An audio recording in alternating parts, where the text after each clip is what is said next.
ఏమ్రా గుల్ఫామ్, ఏం గురాయిని చూస్తున్నావు? భయపెట్టినీగా మహారాజేనా? ఓహో, చాలా మందిని చూసినాంలే బిడ్డ. ఏం మునిమాణిక్యం చూసినావా?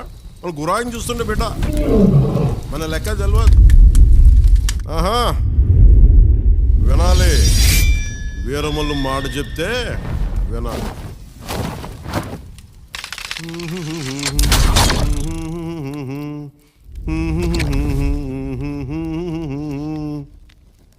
అబనా సుబనా కొట్ట. మాట వినాలి గురుడా, మాట వినాలి, మాట వినాలి, మంచి మాట వినాలి. ఉత్తది కాదు మాట తత్తర పడక, చిత్తములో నా చిన్న ఒద్దికుండాలి. మాట వినాలి గురుడా, మాట వినాలి.